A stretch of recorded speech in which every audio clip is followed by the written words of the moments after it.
Lusimunanga okiddemu ku simu yo SMS gituweereze ku 07777337 njiddemu ogusembayo 07777337 kusindika ansa ebyala bitulekere gwe Prestige taddemu sente tubebaza ne banaffe aba SR Kuku nabo bataddemu sente tugende maaso buuza ku bantu tulumbe mwasuze mutaba naye muli bulungi naye atali bulungi guma munnange si gwewe kabo oli abantu mu nsi yonna balina kusomooza kale katandike n'okubageya ono twongere omusabira Segirinya ali Nairobi ali wa black alimu ng'akapapo kikyatuukawo simanyi naye ajja kuba bulungi kubanga niko omusajja oyo wali awo kagamba Sala omulaba bwate wafaanana. My God. Kakati oyo nga tumuvuddeko kuba yetwetaaga muteeka mbuteesi Sala. Ate munnange bajjo singa abantu bonna babanga bajjo. N'atabeera nnyo mu byabufuzi. Bajjo. Ye anti kakati akubiriza abantu kukola. Mukole bwe muti kugamba muve mu byobufuzi ennyo kadde kakola. Era yabadde wali Kabaya yamugambye Kabaya mumanyi. Oyo si atwala ghetto kati. Sigo bagikwasa. Akayana omukuba kayalira ghetto ndiye president. Kuba ekifo kyafuuka vacant bonna ne bakiyikira. So agambe yo mu kisenyi ye kati yayisono namugamba munnange enjala etuli bubi godukira sebabyeri eri antonde kyazanga njamu na foto yame n'agenda n'abayamba kati ono yafuuka dona. Yazijjawa. Atani yamanyi. No tulabulabye ndowonzigale onowulira naye agamba mbu yakola dda ita mobile money ate yakolako dda bwebityo ate okuyamba teziba ssente gwa mutima yoyo kubanga twetaaga nsi ennungi erimu emirembe n'okulaba nga tweyamba nga bannayuganda ffenna tuli baluganda awatali kusasula mu mawanga ne mu madiini bagamba monyotera okufa otandise okuyamba abantu kasanfa nga nyambye abantu kyensinga okwagala kwala olwo abafiira mu bubbi waliwo abafiira mu loogi waliwo abafiira mu mawooteri sinyagala kufa nga nyamba abantu mba naatera okufa katonda ateeketeeka eggulu lyange kubanga teri mpeera esinga kuyamba muntu era mbikolera mu kamera njagala naawe aliire ng'olina obusobozi nga bajjo kyekinkosa mu kamera nkusikiriza naawe ojja oyambe kubanga awo oli ku mulyango waliwo omuntu abonaabona awo ku kyalo kooli kuliko omuntu abonaabona njagala Uganda ekwate trendi y'okweyamba tetujja okumalawo insecurity n'okubonaabona n'obwavu obuli mu ggwanga bajja atukoledde ekyakabi kyo kyakabi kubanga kibadde kinnumiriza nga pulezidenti okitegeera okubanga nyamba abaana abo bawone naye nga nze sisobola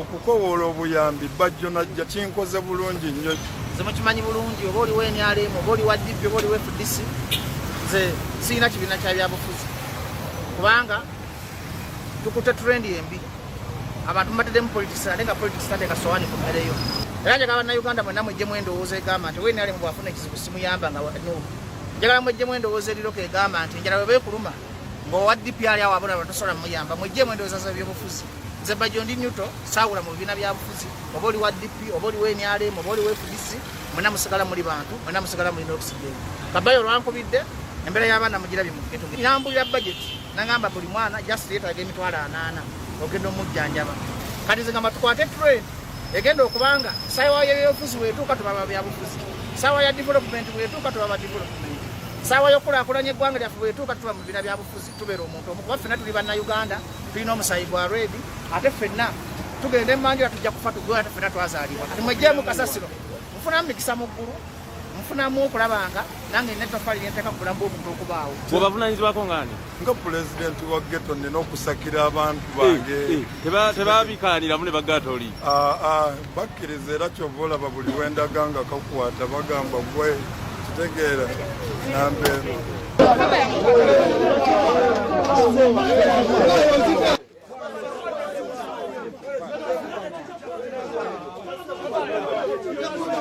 awo nga mazoba wakaabwe papa yabula yali ayagala nnyo ebintu ebyo nejjukidde yabula yayambako be yayamba naye n'agamba kanvumulemuko bonna bayambako be bayamba naye Sikembuga yayambako be yayamba n'agamba owummulamuko ate ekirala bagamba okugabira mu kamera kuba kulaga nti muyambe ndowooza ne Sikembuga ne Sipapa balaba nti kati abantu bategeredde kuyamba basalawo bayambire ndowooza nga tebali mu kamera kyekyo kakati Spice ebigambo bye mbadde nga mwogera bulijjo bannaye yabizzeemu tayagala nko ku Diamond abantu buga naye bani muntu wa Spice omuntu wa Spice bagamba ali munda mwennyini nze simanyi nawera fuufiga abyogera amanyi Spice yakyogera ozanyisa fuufiga kati atulaba ali agane kwa Spice mwanda mutoyita alina okuba n'omuntu atambuza omusaayi atambulira mu kirasi esooka nga bw'omulaba walina okuba watambuza omusaayi awo ku Spice mwana muto naye nga kizibu kyakutegera Diamond ani avuga ekyuma ekyo wakawatako mwana mubi atoyagala nnyo abeeru ate nga bata ate nga yono naye kiki kyotwagazanga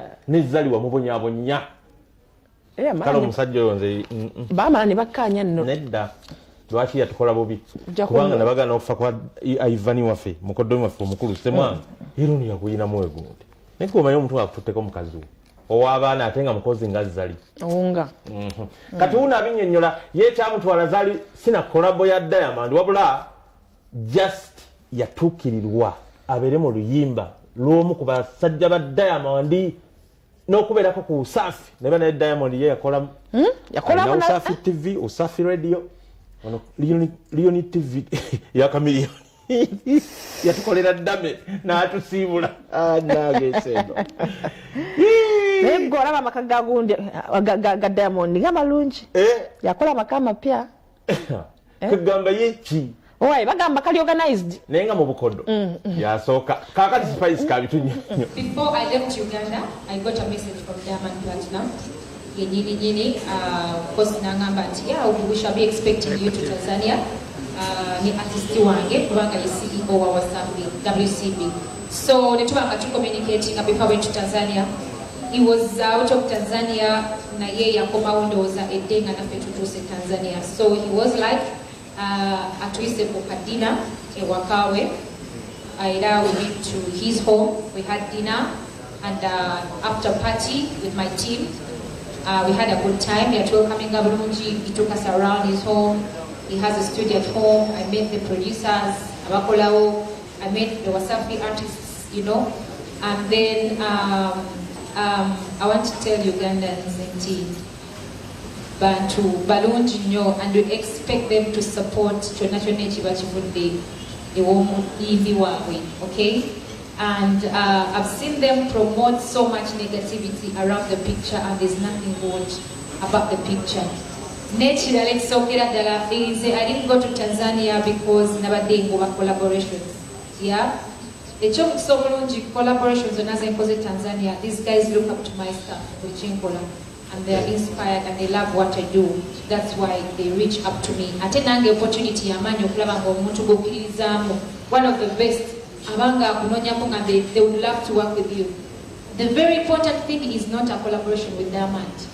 I will proudly say it is a Chenjagala from Diamond or Wasafi might not be a collaboration because that's not enough and it might be useless.